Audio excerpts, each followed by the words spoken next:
Here's one of the longest-running alternative history: the silent Watchtower. How does the idea go? What's it based on? What evidence do proponents cite? And what's the mainstream view? Let's break it down. The moon as we know it is not purely a natural satellite, but is instead a constructed or heavily altered satellite placed in Earth's orbit by an advanced off-world race or races, known as the Watchers, which functions as a base, beacon, or control station, possibly hollow, containing monitoring equipment and or energetic effects on Earth's biological consciousness. In short, the moon is watching us. Now let's see where the phrase usually leads. Second, origins of the idea. There are a few threads that all come together here. First, the mythic hints. Certain ancient cultures, the Zulus, the Dogon, the Greeks, spoke of a time before the moon or of it being brought or hung in the sky late, implying it was not always there. Next, the 1960s and 70s speculation. Authors like Vasin and Sherbakov, Russian authors, is the moon the creation of alien intelligence? Argued that the strange features in lunar geology could point to artificiality. Then the UFO literature. Alien bases on the dark side of the moon became a staple of the genre in the Cold War era. And finally, channeled material.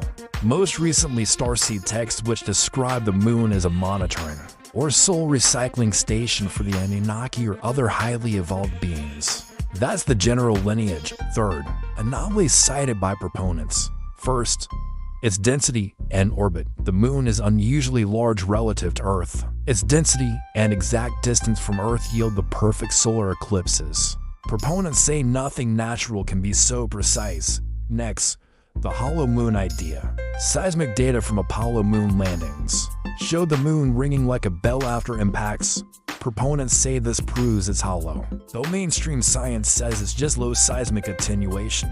Third, crater distribution. Compared to Mercury, Venus, and Mars, lunar craters are much shallower for their diameter. Proponents say this implies a hard crust over a much softer material underneath, implying artificial. Fourth, geological age differences. Some surface samples taken by Apollo missions appear much older than expected, based on the rate of cosmic ray exposure. Proponents say this points to the surface being replaced or the whole thing being a recent fate. Fifth, lastly, the lack of evidence for artificial structures. The dozens of high-resolution imaging satellites that have orbited the moon looking for UAPs or other signs of artificiality have so far found none. But proponents say these are all cover-ups. Okay, that's the basic structure. Now what's the mainstream view? For what it's worth, scientists attribute the moon's origin to the giant impact hypothesis. A Mars-sized body slammed into early Earth, vaporizing much of the planet's atmosphere and crust. Debris coalesced into the moon over time.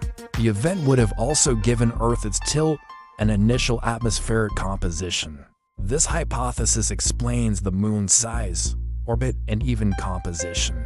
Data from Apollo showed the moon has a differentiated body with a small core, not an empty shell. Crater shapes can be explained by high-speed impacts and the loose regolith covering the surface, and lunar samples are old because the surface hasn't recycled like Earth's. Finally, fifth, the symbolic angle. Even if the moon really is just a rock, calling it a silent watchtower captures something real. It's always there, looming, affecting our tides and internal rhythms. It's covered in scars from battles long past, completely lifeless yet eternally bright. It was the first other world humans consciously visited and still have only scratched the surface of. All of that is very potent. Combine that with the fact that many cultures have myths about a great battle on the moon, and you get a powerful image that has been seized upon by modern writers. The moon is a lighthouse guiding souls or a false light leading them astray. A mirror held up to humanity's own nature, both beautiful and terrible. Hope this helps. If you would like to see more, please like and subscribe to see more. Thanks for watching.